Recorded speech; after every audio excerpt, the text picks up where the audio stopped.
Here's a number that should bother you. Internal promotion data from LinkedIn shows that people who get promoted usually aren't in the top 10% of performers on their team. They're in the top 30 or 40%. Let that sink in. Somewhere on your team right now, there's probably at least one person who works harder than the person who just got promoted, and they're still sitting at the same desk wondering what they're missing, replaying every project in their head, trying to figure out what went wrong. This video isn't about working harder. If that fixed the problem, you'd already be moving up. This is about 10 specific moves that quietly separate people who advance from people who stay stuck doing great work nobody notices. None of these require you to be fake or political. They just require understanding how career decisions actually get made, because it's usually not happening in the room you think it is. Let's get into it. Move number 1, they own one specific thing completely. Not a job title, a thing. Ben wasn't the best analyst on his 12-person team, but he was the only one who actually understood how the quarterly reporting dashboard was built, because he'd rebuilt it himself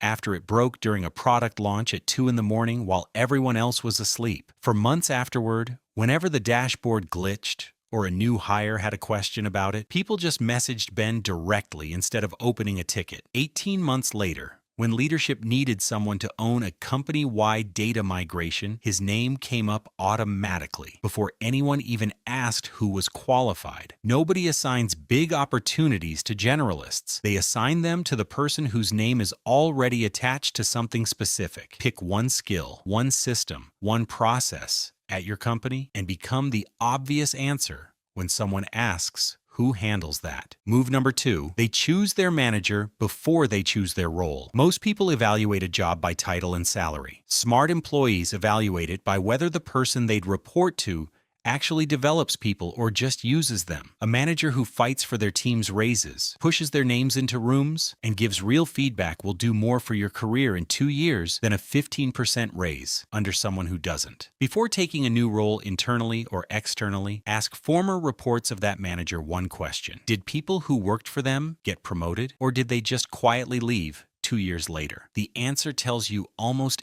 everything you need to know. Move number 3, they write the first draft of their own performance review before their manager does. Alex spent an hour every quarter drafting a short document, what he'd shipped, what it affected, and where he thought he stood. He'd send it to his manager as a starting point. Here's how I'd frame this quarter. Let me know if you see it differently. His manager, drowning in 8 other direct reports, usually kept most of his framing intact, because writing from scratch is hard and editing is easy. Whoever sets the first framing tends to pull everyone else's judgment toward it, even when people consciously try to correct for it. Most employees wait to be evaluated and react to whatever framing lands on them. The ones who move faster hand their manager the framing first. Move number 4, they volunteer for the project everyone else is avoiding. When a client account is falling apart or a system migration nobody wants to touch comes up, most people go quiet. The people who eventually get promoted raise their hand, not because they enjoy stress, but because messy, high-visibility problems are where leadership actually watches closely. A study out of the University of Michigan's Business School found that employees who took on at least one high-difficulty, high-visibility project per year were promoted at nearly double the rate of employees who avoided them, even when their regular output was identical. Move number 5, they make sure they're not too valuable to promote. There's a way good employees get stuck that almost nobody warns them about. They become so good at their current job that their manager quietly needs them to stay in it. Tom ran the only process at his company that reliably closed the month-end books without errors. And every time his name came up for a lead role, his manager found a reason it wasn't quite the right time, because losing Tom from that seat would hurt the team's numbers. The fix isn't working less.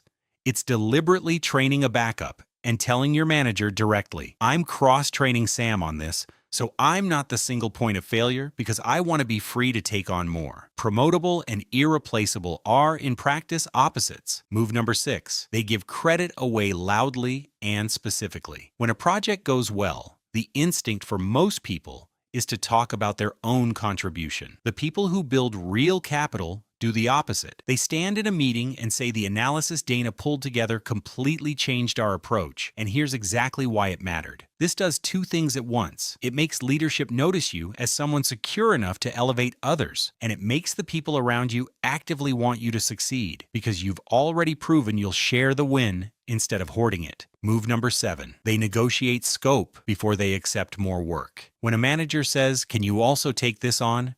most people say yes immediately because saying no feels risky. Smart employees pause and ask what should come off their plate to make room, or they name it directly. "I can take this on, but let's talk about what that means for my role by next quarter." Taking on more responsibility without ever naming it out loud is how people end up doing a director's job at an associate's title for 3 years straight, wondering why nothing ever changes? Move number 8. They time their ask to the budget cycle, not the review cycle. Most people save their raise or promotion conversation for their annual review, which feels logical but is usually too late because next year's headcount and compensation budget is often finalized in a planning meeting months earlier. Smart employees find out when that budget conversation actually happens at their company and make their case to their manager before that number gets locked.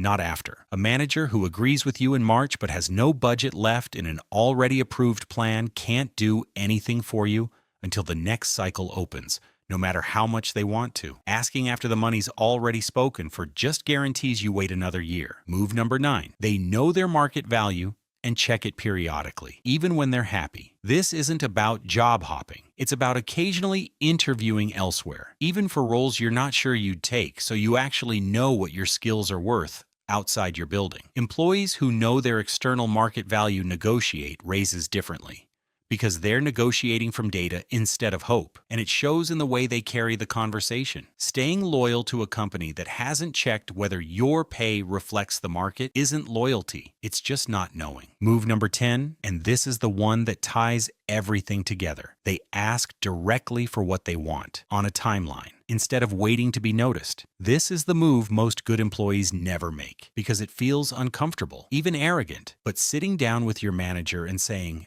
"I want to be at the next level within 12 months. Here's what I think that requires. Can we build a plan together?"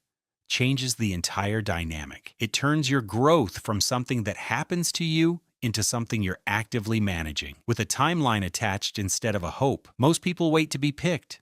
The people who move fastest simply say what they want out loud, on the record, and then hold themselves to it. None of these 10 moves involve manipulation, and none of them require you to become someone you're not. They just require you to stop assuming good work speaks for itself, because in any company bigger than a dozen people, it doesn't. It has to be seen, connected to the right people, and asked for directly. Pick one of these you haven't been doing, and start this week.